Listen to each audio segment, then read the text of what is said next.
with the new facility, we have a childcare facility on site, an education center on site, business center on site.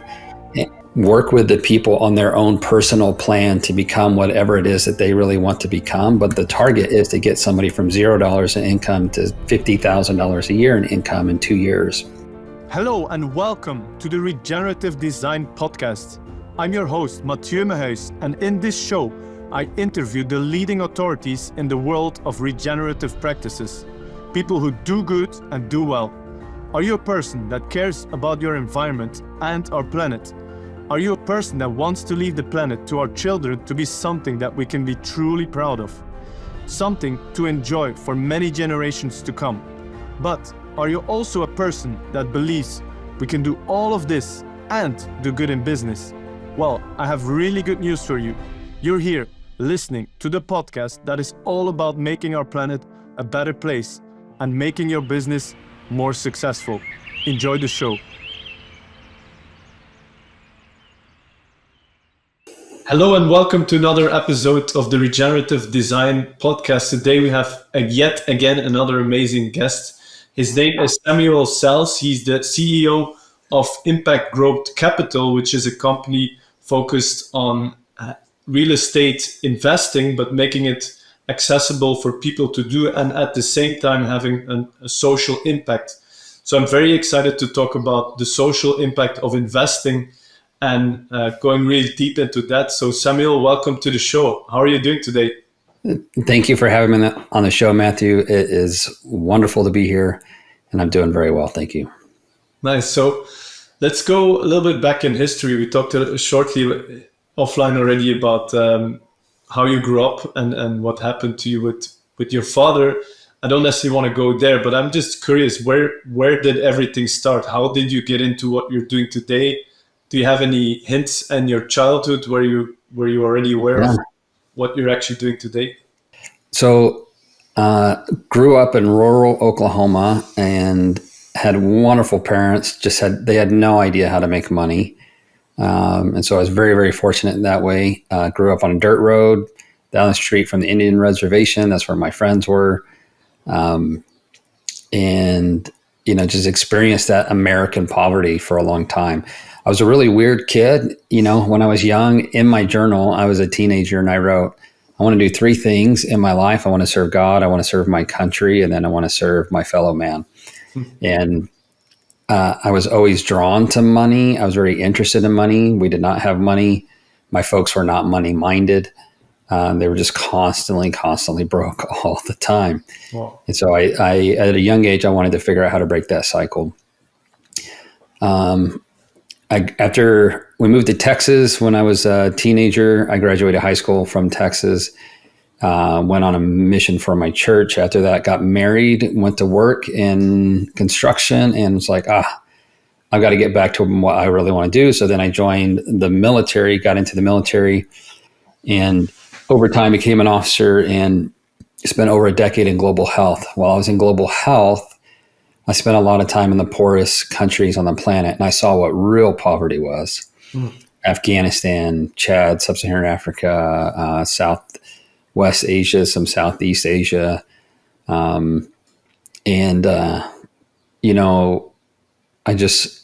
remember thinking over and over again, it just really comes back to our home, where we grow up, our neighborhood, our community. You don't have to be rich to be happy. You can be happy anywhere, but your life outcomes are so much better if you grow up in an area where you learn how to handle money, where you learn how to be self-sufficient.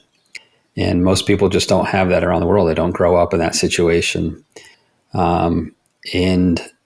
And so about 7 or 8 years ago, I decided I had learned while working with foreign militaries, foreign governments, presidents, ambassadors, and all these people that if you align incentives where people can make money doing good, they will do it over and over again. I worked with a lot of nonprofits and saw how they had to go chase money all the time, constantly chasing money to do good. And I thought, man, there's got to be a better way to do this. So why can't we make money doing good? And that's what we started. So 7 years ago, we started a real estate company focused on redeveloping the most distressed, crime-ridden little communities and clean them up, make them clean, safe places to live, naturally affordable. We're not gentrifying. We're not moving poor people out and rich people in. In fact, most of the residents stay there. They just have a paradigm shift that, you can't trash everything. You need to keep everything clean, and standards, and communities change like that. We've seen our communities crime rates drop by over 75%. We've just seen a lot of really goodness come out of this and make money for our investors in the process. Wow, I love that. And it's something that I've also been talking about myself, is that, and I don't know if it's true, and I want to open a discussion here, but what I've seen in the history of how we actually want to change the world is that oftentimes, or let's say from the 60s, we had like Aid for Africa, all these systems that I still think they come from a good place, like we're trying to help people, but they all come from a space like, oh, I'm superior and I'm going to help you. And like, even I've studied this, that in the European Union after the world wars, the farming system became so industrialized that the governments were subsidizing farmers to produce as much food as possible, and giving, and all of a sudden Europe had way too much milk. There was an overproduction. They called it the butter mountain of Europe. There was just too much to consume. So in a way, we had solved the hunger that came after the world wars, because like after 1945, there were hunger in Europe. People were starving. It was a tough time. So the policy, I mean, this is pre-European Union, but still the countries were deciding on policies. So let's say mass production of food. So we solved that issue, and then we had too much milk, and they say, okay, what can we do with this excess milk that we have? Oh, Africa seems to be in a lot of trouble. People are starving there. We're going to make that milk into powder, and we're going to give it away for free to the communities in Africa. Sounds like a good plan, right? It's like, hey, why not? Let's do something good for the world. And with the taxpayers' money. But what ended up happening is that the local communities, the local farmers that had 2, 3, 4, 5, even 10 cows, they got out of business, because all of a sudden there was free milk in those communities, and that destroyed the livelihood of many farmers in Africa and actually made the problem worse in Africa. So we have to be very careful on like, and that's where I want to open the discussion from your perspective. Like, a lot of NGOs come in as like, we're going to help you, here's money, we're going to do this for you, but it doesn't work. There's no transaction, there's no exchange of energy or help or something. So I want to hear from your perspective through your career. Did you work with NGOs? Did you see similar things happening? And why is it so unsuccessful? There's a great book called The Ugly American. And if you're interested in the space at all, you should go read The Ugly American. It really hits these key points. I worked at USAID on a fellowship. USAID was, the largest humanitarian arm, the humanitarian arm of the United States before Trump kind of shut it down and pushed it into the State Department. The thing here that I saw over and over again is exactly what you just hit on, Matthew. I saw it a lot on the healthcare side. So US or some private hospital would get rid of a gigantic MRI machine. And they would give it to a hospital in Africa. The hospital in Africa receives it, thanks them, tells them it's amazing, and then puts it in a room where it fits, closes the door, locks it, and never uses it. The reason they can never use it is because they only have power 3 hours a day, and that power is not sufficient to run that machine. The machine breaks, they don't know how to fix it. They don't have supplies. Even if they did, culturally, they don't believe in the MRI machine. Like, some of them don't think you should look inside the body. And that's a different culture shift. So the Americans just spent like $2 million getting this thing transported across the world, gave it to them, feel fantastic about what they've done. Yeah. And the Africans are like, what is this gigantic paperweight doing? Now I can't use that room in my hospital to do whatever. Sure, yeah. Wow. And so this happens all the time.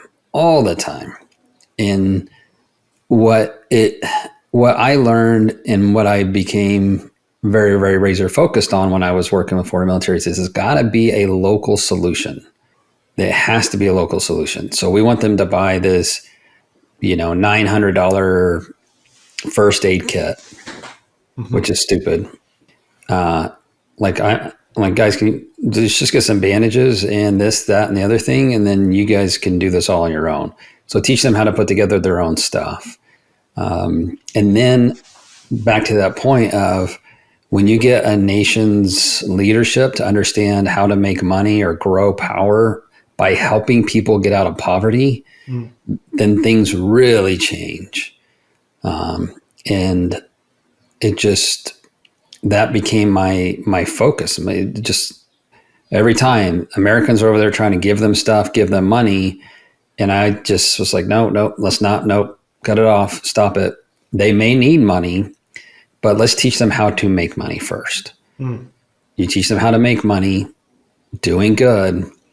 It becomes sustainable. You don't need Americans or Europeans to come in there and give them stuff anymore. And you're right. You come in there and you give them a bunch of free stuff, you can destroy their economy, or you can destroy their families, life savings, their jobs. It's a sticky issue. And I've seen it from so many NGOs coming in and just give. And it's not the right approach. No, and it's not sustainable if you look at it like, okay, you can give money once, you can give it twice, 3 times, they will buy whatever they need. But then the NGO is gonna, like, it's a money drain. There's no income. So and a lot of NGOs, they are so dependent on institutes that fund them. So whenever an institute decides like, hey, no more funding, then whatever happens next is like, okay, we don't have money, we have to shut down the NGO. That's crazy. That doesn't work. Many of them spend more money raising money than they do helping people. Oh yeah, I heard about that. Some of the more famous companies that take money from people that die. Like if you put it in your, what do you call it?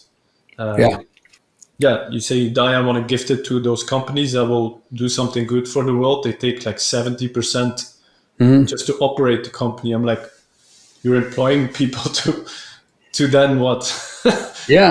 To help other people, but it's not going where it's supposed to go. That's wild. It's wild, yeah. And then I want to add another story that I heard from someone else that I interviewed on my podcast, is that now the whole new thing is around carbon credits, helping climate change, monetizing on getting as much carbon dioxide out of the atmosphere into the ground, into the soil. There's something to say that it's a good initiative if we can monetize on that. But then there was like a campaign where they said, okay, most people in Africa, not most, but a big portion of people in Africa, and I might be saying some mistakes, but I'll try and do my best. Most people in Africa use just normal wood to cook. They make a fire, they put stones and they put the pot on it, and that emits greenhouse gases, whatever. They did some calculations like, oh, it's massive. So they said, you know what, we're going to get with companies are going to buy carbon credits. And with those carbon credits, we're going to buy metal stoves that we're going to gift to those communities in Africa, so they don't have to use as much wood to cook, because a metal stove is more efficient energetically. Again, kind of makes sense, sounds like a good plan. But so they did the campaign, they spent so much money on getting that into Africa. Next thing happens, all the people start selling that metal stove just to get more money. They're like, I have enough wood here, why would I have to use this stove? Well, thank you for giving the stove, but I'm selling it as metal waste and making some extra money. So it never works to come in like, hey, here's something for you for free in a way. The only way to help people get out of poverty is to help them make money. That's it. What do you think is like the core reason for that? Is there like, because if you go through life, you also sometimes help a friend. It's natural to just sometimes give for free, right? You invite a friend for dinner, you help people in such way, but then why doesn't it work on a bigger scale? Where do I have to differentiate? We treat it like an emergency. All right. So if you break your leg, you're having an emergency. You need immediate care. Poverty is not an immediate care issue. Sometimes they need to eat right now, right? But it's a endemic, it's complex problem. And the only way you get out of poverty is it takes years of work to help people change how they think. And then they need access and knowledge. So they need access. So let's take this for example. Let's say a lady named Sally is in Africa. It's not an African name, but let's say Sally is she has two little kids, and she's going to cook on the stove, and her boyfriend comes and goes, right? He goes to work, or he tries. Sally has no way to make any money. She has no access to make money. Who's going to pay Sally anything when she works or when she lives, with these two little kids? So if you were to provide a system where she can make beads, and now she needs access to take those beads and necklaces and everything she likes making. She enjoys it. She needs access. She needs channels where she can sell those beads without leaving her kids behind. She needs to know how to market those things, and then she could just sell those things all around the world, potentially. We live in a world now where you could do that. And so we're working on an AI tool that does exactly that right now. Wow, that's incredible. And it's should be ready for the public in the next 3 months. We're getting pretty close to having it done. We're going to start A/B testing it here pretty soon.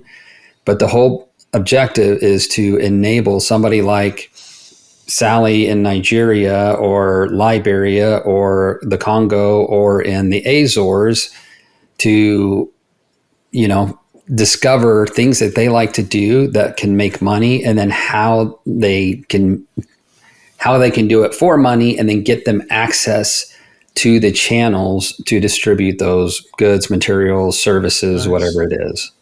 It's amazing. That's brilliant. It's been my brainchild for a while is how do we help people get out of poverty? And then with AI being where it's at, it was finally like, let's build this thing, because the things that keep people out or in poverty is access and knowledge. Right. I love this because it reminds me of I don't know if you've heard of the initiative called Project Drawdown, because obviously I'm coming from the angle, okay, you're coming from the angle, we need to look at the social aspect of solving big world problems. And I'm looking at from the environment perspective. And both are equally valuable. Maybe the social is more important, but they all interconnect, right? And this reminds me of an initiative called Project Drawdown, which is like, okay, how are we actually going to solve this climate riddle? Because it's kind of getting a mess, looking at wildfires everywhere, droughts, then all of a sudden too much rain. Like, it's real. Some people are still questioning that, but just travel around and look at some places in difficult climatological situations. Like, it's serious, because how can we do socially good things if you can't live in a healthy environment? Like, that becomes obsolete. So At the same time, we have to do both. But there's the initiative Project Drawdown. They made like a list of 100 things that we should be focusing on to reverse climate change, pretty much. And I think, funny enough, one of the high things is like we have to recycle refrigerators, because refrigerators are used. There's a chemical, they put them on a landfill, and then that gas gets emitted. This is a funny example, but I think the highest is to empower young women in whatever you call it, underdeveloped regions, because if you can empower women in most of the underdeveloped regions, the women are the decision makers. Like in Africa, they make the decision. So if you can empower them to become a business owner, like you said, and they will teach their daughters how to do that as well, then a lot of the problems will be solved, because that the faster those countries can be empowered to education, to get access to all those things that we have in the Western world, the faster they will realize, okay, we have to be respectful of our environment and align with nature. And maybe they already have that in their history, but they don't have the means to do something with it. So found it very interesting that you're just bringing exactly that up. That's having a huge impact on the environment. I don't know if you ever thought about it, but it is. It is. And, when we started working with public housing authorities, because I was looking for who's the biggest slumlord in America. And it turns out to be the American government is the biggest slumlord in America. They have over 897,000 units. And you think about the impact of 897,000 apartments and housing units, and we create an ecosystem. So when we take over, we tear down these old buildings and we build new buildings made out of steel, made with solar power and batteries, far more efficient. But if somebody is living in poverty, they don't care about solar, they don't care about the environment. They may want to care about it, but they're not doing it.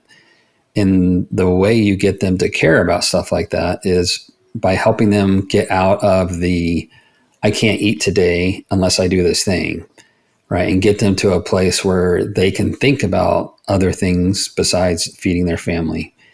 And so to me, the biggest issue in the world right now is poverty. And if you can get people out of poverty, then you can address climate, then you can address a lot of the social issues, you can address a lot of the political issues, because people get out of poverty, they start seeking knowledge, they have access to knowledge, they start understanding issues better, and they stop listening to, whatever crackpots on the news trying to get clicks. Yeah, exactly. That's very interesting. And I think it's also fascinating that, you can solve poverty, but the good thing that I'm focusing on with my work is that if we can reverse climate change by things that actually work, not just some policies. And again, this is novel approach, stuff that actually works. Yeah. And it's interesting. You have your podcast is called the Disruptive Capitalist. I love that name. But I also believe if we want to wait for the government to solve the world problems and think Uncle Ben is going to do it for us, or we're all the next politician is going to do some great stuff. It doesn't work. We have to step up and take our own responsibility. And the best way to do that is to start a business. If I want to have an impact on our environment, and I went through my own journey and I tried a lot of different things, and I found out, okay, if I'm serious about it, I have to start building a business, making money, helping people to do the same. I design gardens for clients. I'm teaching other people how to start their gardening business. I coach people in that realm. Now I'm having an impact and a ripple effect, and I'm doing it in the way that I believe is true and works. I also grew up on a farm. My brother is a farmer. We're changing it to become regenerative, starting to help other farmers to do the same, even getting to work in Haiti. We're collaborating with someone. We're starting to collaborate. So it's all the only way to do that is to have a business. If I start an NGO, I can't do all what I'm doing. It doesn't work. So I'm very excited to meet someone like-minded or that's so much aligned in that vision. When you make money improving the environment, you just know people will copy you, which is great. You want to be copied, right? I want to be copied. I want a lot of people to copy me. Yeah. Because it will take thousands or millions of us doing these things to really, that many pebbles in the ocean will make a difference. In this endeavor, we found solar guys who learned how to install solar for free on people's homes, and then they monetize the tax credits in America, and then for investors. And so they split profits with investors and with the cities themselves. So now the city's making money having these guys come in and install solar power on houses. And then the people who live in the houses, their electric bill just went away, or mostly went away. And then you have investors who get money. And so it just ends up being this great thing. And we're reducing the need on the power grid, and we're increasing the amount of solar and battery and everything else. And there's an argument to be made that batteries are pretty bad for the environment, and I get that. Still to be discovered, but still the more you can get on solar, and I love these kind of business ideas because you're focusing on creating value, helping people, making your investors happy. Because still, that's why are investors there? They want to make money. That's why you're an investor. It's like there's nothing to be ashamed of. That's what you want to do.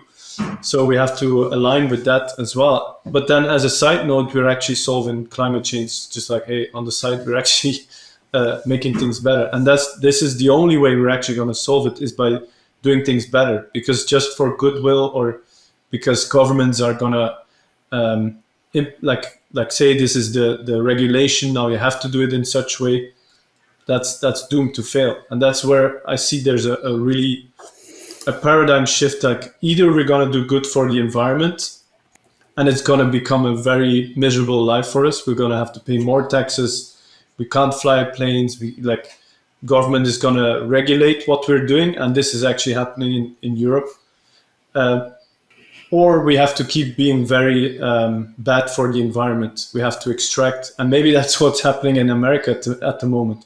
Like, there's this paradigm. It's either be very disruptive or not disruptive, because that's your podcast. But either we are very extractive to the planet and we have a luxurious life, or we have to become like a slave of Mother Nature, and we can't have a good life. Like, we have to now pay for all the debt we have created. No, we can actually bring those together, and this creates real change. All the rest is not sustainable. That's and for some reason, a lot of the non-sustainable things have been what caught everybody's attention, and that's where all the money went, or a lot of the money went.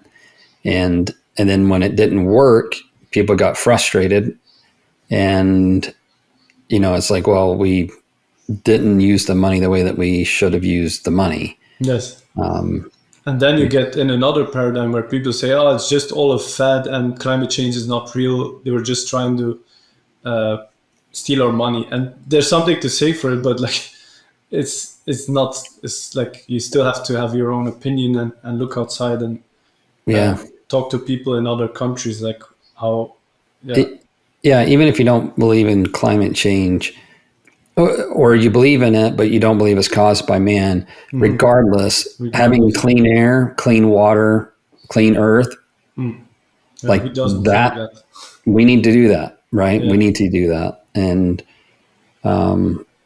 there's been plenty of cases where places like Los Angeles, Salt Lake City, where the mountains keep all the pollution right there in the center, they've cleaned up, both those cities have cleaned up a lot.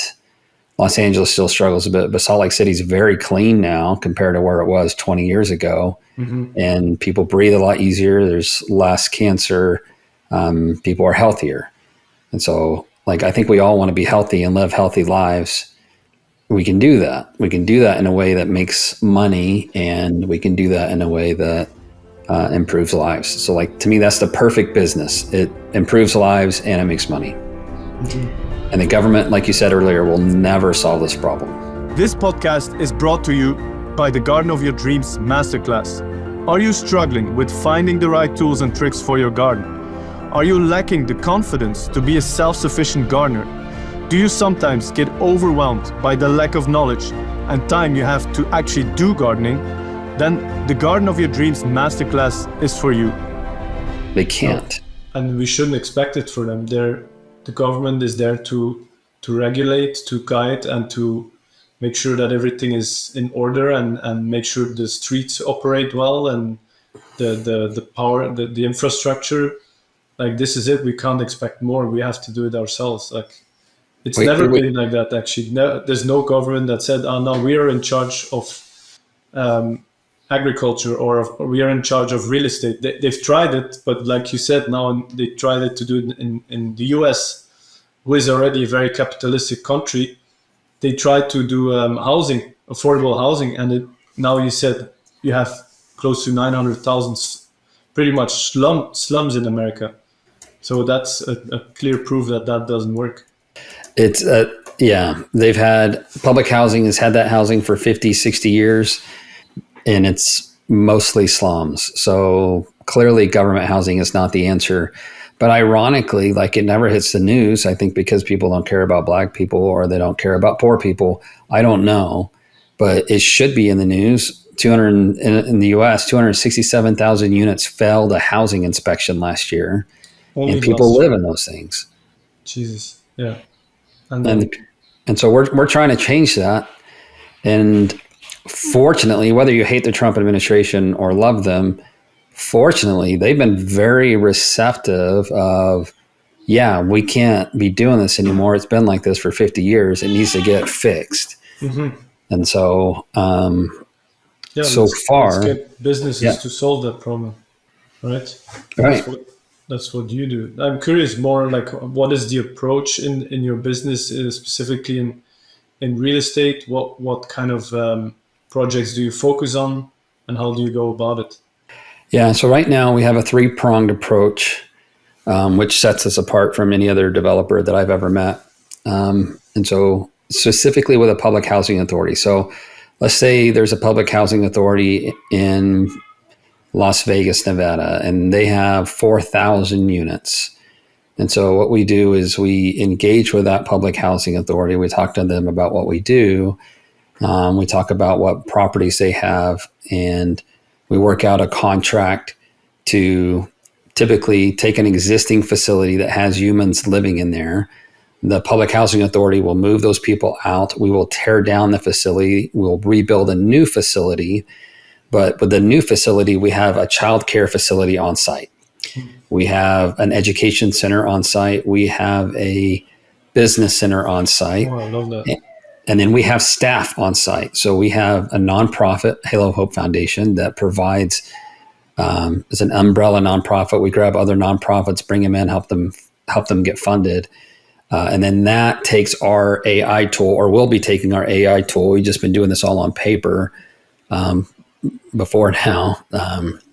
But it'll take the AI tool that's come out of our years of work of doing this and work with the people on their own personal plan to become whatever it is that they really want to become. But the target is to get somebody from $0 in income to $50,000 a year in income in 2 years.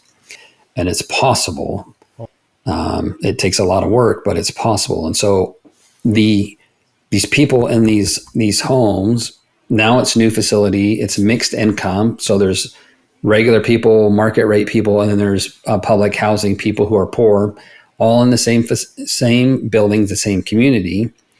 And then there's on-site staff, coaches, mentors, and then childcare that helps them overcome their 3 generations of being in poverty or 10 generations of poverty, get out of that mindset and learn how to make money, and then learn what to do with money, and then learn about credit and how to keep their credit and savings and all these things that American schools don't teach, because American schools are more focused on trapezoids and triangles than they are about how to be a good human or be a good parent. Same in Europe. I can tell Yeah. you. Wow, that's super, super interesting, because now you're not just coming in and like, okay, we have a housing problem and that needs to be solved. People can't live in slums. We're gonna solve that, but at the same time, we're gonna solve a much deeper rooted problem, which is poverty, which is mindset, which is like having guidance, getting people inspired, empowered, and doing that, and actually integrating that in the real estate planning and the construction of it. That's brilliant. So I'm also curious, is there an aspect of green infrastructures? How do you design those spaces? Yeah. Is there room for that as well? Yes, it's part of our equation. So every facility has solar and battery. And then we've been working with a mesh network internet provider who every router also comes with a little blade server for AI that helps process AI in there. So now we're taking strain off of data centers and we're building it inside our own facility. So our own facility becomes a data center, data hub. We've been talking to a group out of Germany that turns your boiler room where you have your heating and turns that into a data farm and takes the heat from the data farm and uses that to heat the facility. Oh, I love that. I've seen a And greenhouse like that, to a Bitcoin mining yeah, generator heating a greenhouse in winter. yeah, isn't that crazy? So brilliant ideas, and we've just we've partnered with a venture capital firm called Ivy Stone Capital. They focus on impact investing.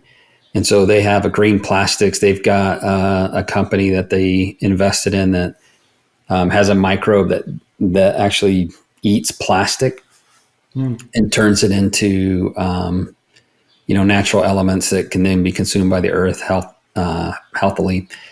Like we're really focused on that ecosystem, because if you can control the community, the homes, you have a bunch of people in there. You have, like, this is how we change, right?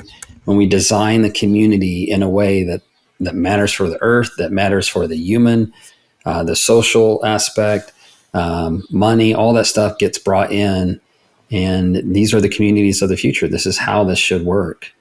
But it's got to be done in a way that makes money, because if not, we're just going to keep getting the same thing we get, which is crap. Yeah, I agree. Very smart. And then what do you find when it comes down to the planning side of like how arranging like breaking down what was before and then building something new and different and unique? What is the biggest challenge in that process, going through the planning approvals and actually The government. designing it? The government's the biggest problem. Yeah, They're because it's unfamiliar, or there's no laws, or they're like, why don't you build more housing and not a business center in a affordable community? Or what are the roadblocks? there's so many different rules and there's so many different chiefs. So, for example, we're working to get this program approved by the Housing and Urban Development Department of Housing and Urban Development (HUD). And for us to get the program approved officially as a pilot program, it's got to go through 3 different verticals inside of HUD to be approved by 3 different deputy assistant secretaries of HUD. So you end up going through like 20 different people who all have to approve this thing. And if one of them's like, I don't like line 2 of paragraph 3 on page 746 of your application, I'm just going to deny it, or this is nice, I'm going to go get coffee. It's just like getting through all the hoops and the red tape to be able to do something that actually matters. This is why it takes people years and years and years to get anything through. And by the time they do get it through, it's been so watered down that it's no longer effective. I'm just curious, do you think, maybe a controversial question, but do you think the Dodge administration with Elon Musk coming in and cleaning up the house, do you see or feel that already has an impact there, or is planning departments way too far down the line? Like, there's a lot of skepticism, but making things efficient and making sure that like pretty much the whole process of decisions for the government, that could be an AI system that scans your whole document and tells you, yeah, this is good, bad, wrong, no.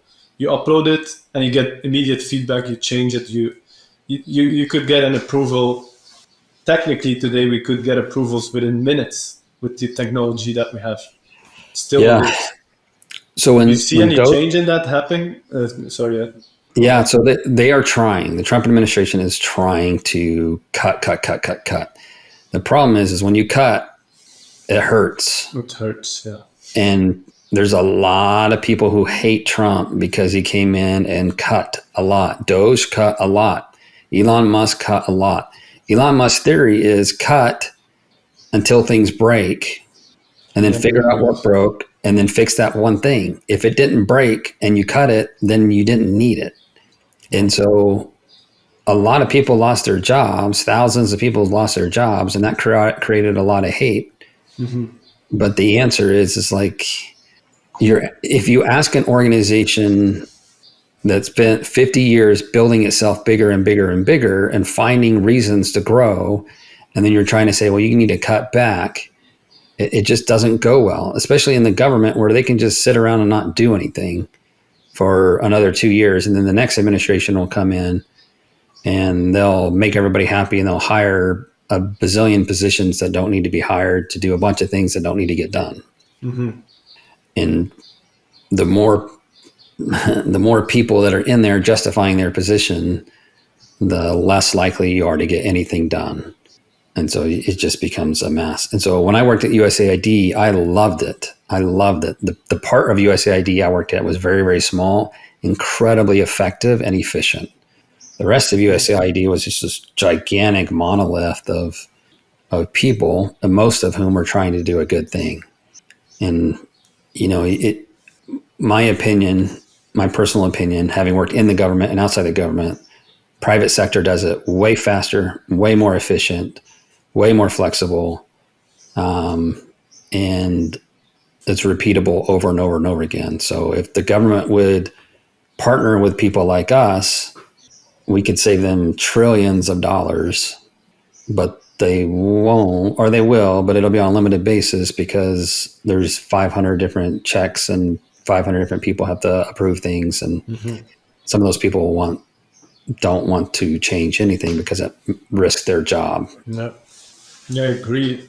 I think free market and capitalism is still the best operating system that has been around. Maybe there's better, and probably capitalism is not perfect either. Oh, it's but not. It's like It's still the best we have. Let's work with it and fix the flaws, because like there's no point to getting too deep into regulations and blocking companies. Like I've talked to many entrepreneurs, it's like the government is the biggest block in their growth, which is they can't grow, they can't employ more people. That's the reality. Like they want to grow, they know they have a good product, they know they can help something to make lives better. But then if the government stands in the way, it's a pity. It's like that needs to be fixed. So it needs to be fixed. And a lot of those laws were made to protect consumers, but they were made 50 years ago. And the reason it was, made sense 50 years ago, but now it doesn't make sense anymore. But you can't change it because then you need, a 1,500 page legal document to go through Congress and the Senate or wherever else, depending on your country. It just becomes so difficult to change archaic laws. And then when they do try and change archaic laws, there's so much, they're trying to remove protections. They're trying to remove protections from 1950s era, whatever, that don't apply. Like, let them remove them. Yeah, no, I agree.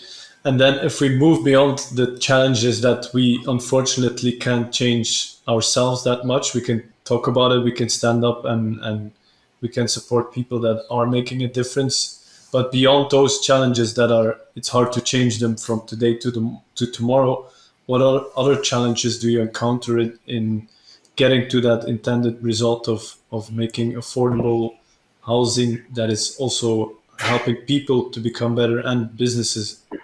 The biggest challenge in affordable housing right now is the cost to develop. And so outside of the government, the cost, just the sheer cost.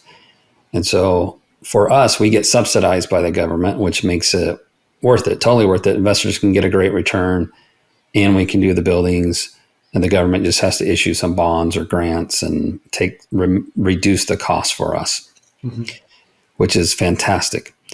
But outside of those government contracts, trying to build affordable apartments, affordable housing is a challenge. So there's a lot of new technology, a lot of modular builders, a lot of new things on the market. There's almost too many. It's not been proven at scale that you can build homes that are efficient, effective, environmentally friendly for less money than a regular stick-built house is. I've seen some people do it on a small scale, but they just haven't been able to scale. And part of the reason they can't scale is because, at least in the US, there's no national builders code So every single municipality, every city can make you have to jump through different hoops to be able to build your modular building. Yeah. And that just has made it super frustrating for modular builders when they have, you got to pass every single person's inspection. You can't just pass one inspection. Oh yeah, that makes sense. And have you thought of like incorporating different income streams? Like you already mentioned business centers. Do you think there's opportunities to add something in those businesses that already generate additional income?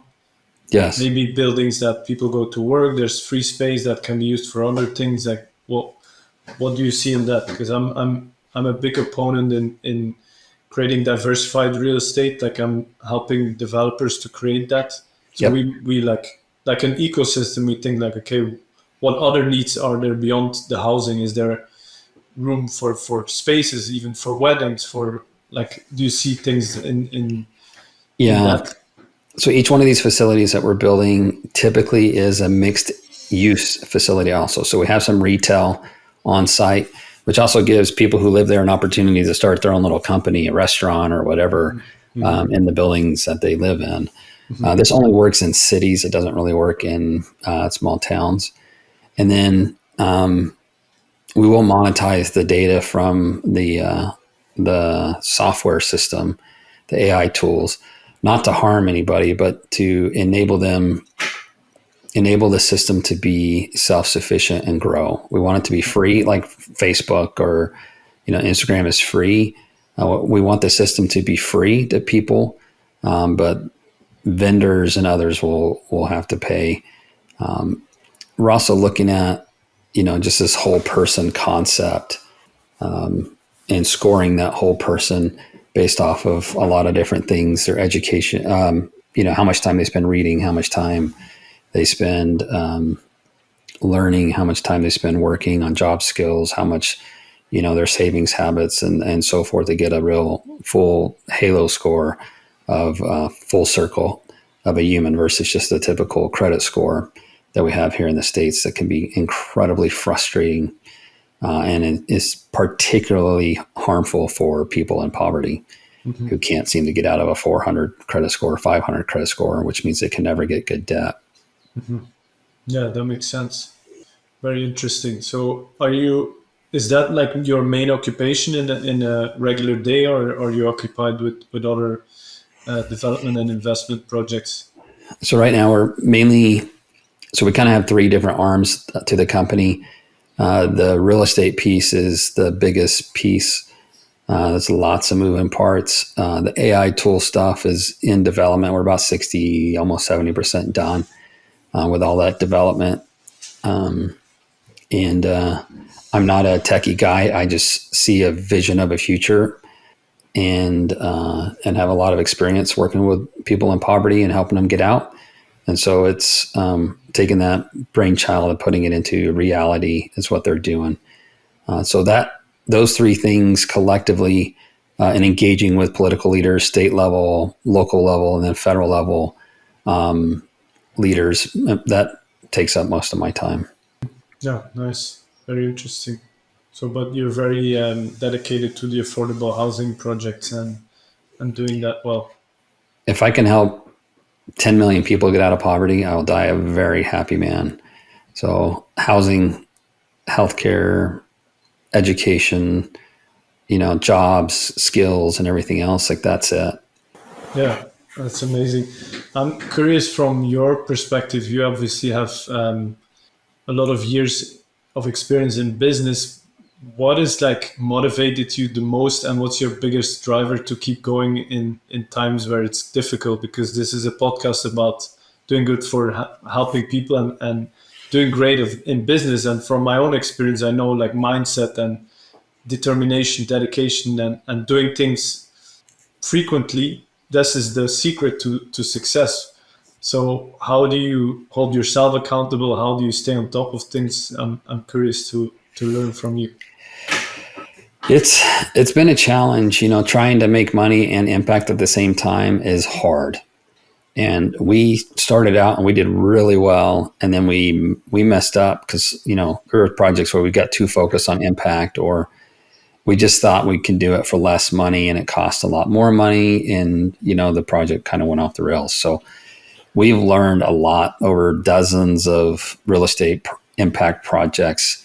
Our system's pretty nailed down. We're introducing the AI system, which is more complexity. So we're glad we got the real estate piece knocked out. We know how to make money on the real estate piece for our investors. Nonprofit piece is all sorted. It's really that new element that we're bringing in. I am so passionate about this cause and I have been for years and years and years. I won't say no challenge, but there's been tons of challenges, and I'm not going to quit. We will succeed. We will help millions. I know that. And if I don't do it, nobody else is going to do it. So I have to do it. At least that's how I view it. Mm-hmm. The government's not going to do it. It's going to require people like you, Matthew, myself, others who are so stinking dedicated to improving the world that we do it. We have to. Mm-hmm. Yeah, I agree. I think it only takes a handful of crazy people that are dedicated enough to make a change that actually make the change. So I think you're on the right track, and I really appreciate your work. Is there anything else you still want to share with the audience that could serve as a motivation, or that can support people to doing the same of what you're doing? Every one of us, if you're listening to the podcast, you have money. And the thing that I want people to consider is, how do you spend your money? How do you spend your time? Those precious resources. Your family is the most important thing ever. If you have extra money that you can invest, then you should spend that money or invest that money in a way that your family would be proud of. That would lead a legacy. Now, imagine, instead of just investing in stock market or just to get a return, what if you can invest in a way that makes a return, but also helps other families get out of poverty, or helps clean the environment, or helps, do a thing that you really care about. We've watched the generations before us spend their lives chasing dollars, and they became machines like Blackstone, BlackRock, where they don't care about humans anymore. They only care about money.